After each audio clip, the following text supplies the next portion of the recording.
Okay, so kanina nung hindi pa natin nalilinis yung reservoir natin o hindi pa tayo nakapag-flushing, so makikita natin, okay,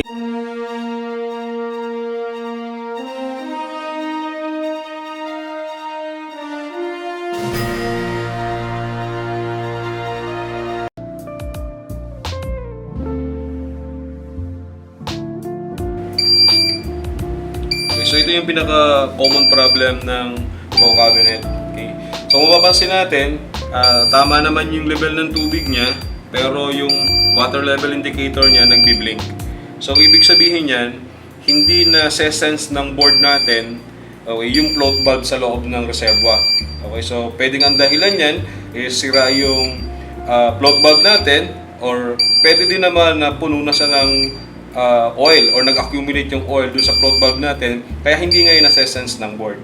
Okay, so ang gagawin natin is ipa-flush out natin yung tubig dun sa loob, o sa madaling salita, ililinisin natin yung reservoir para mawala yung error na water empty.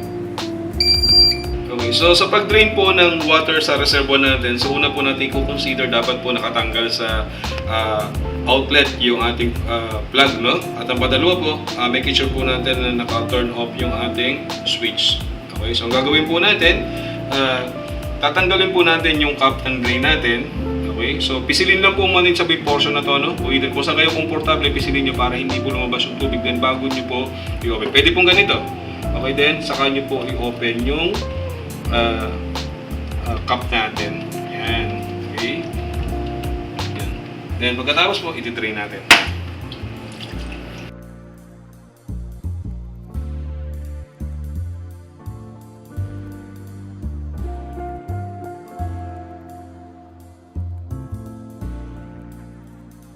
Okay, so pagkatapos natin i-drain yung tubig, so iwanan lang natin na nakabukas yung drain natin, no? Then, ipa-flush out natin yung reservoir para mawala yung mga impurities na naiwan dun sa loob.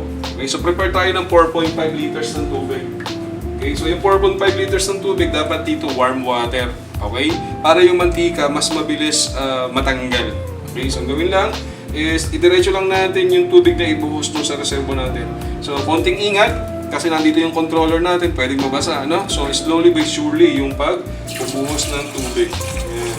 So kung mapapansin natin, habang binubuhusan natin ng tubig yung reservoir, okay yan, diretso sa drain. So napa-flush out yung dumi.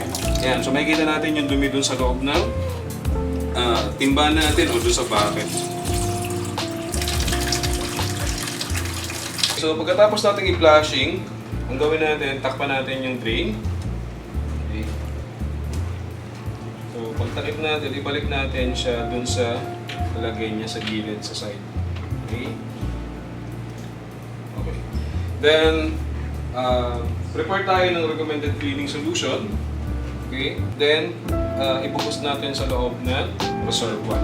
Okay. So dahan-dahan lang po yung pagbuhos, no? Para sigurado po tayo na hindi bumabasa yung controller natin. Dahan-dahan lang po. Ikaw mapapansin natin, habang nagbubuhos po tayo, so tumataas din yung level ng tubig natin sa tinatawag nating side glass. Ayan. So dahan-dahan lang po. So ano ba yung purpose ng ginagawa natin? So ang purpose po ng ginagawa natin, para matanggal po yung oil buildup dun sa tangke natin, then at the same time, malinis po yung float valve natin o yung float sensor natin. Okay.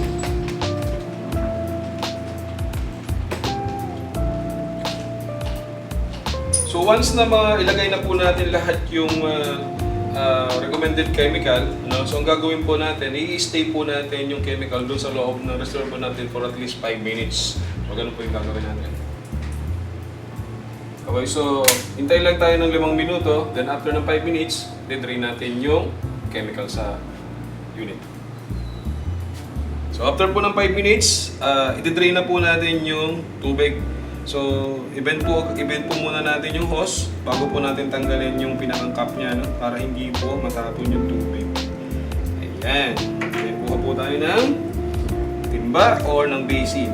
So, i-drain lang po natin yung tubig.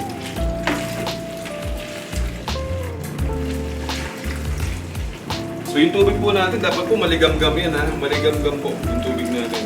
O yung dilution po ng chemical at saka ng tubig, dapat po maligamgam yung tubig natin.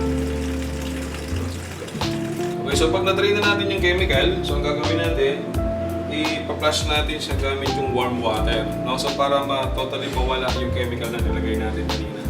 Okay? So ang gagawin natin, ibubuhos lang natin siya dun sa reserva hanggang sa mawala na yung bula ng chemical natin. Okay?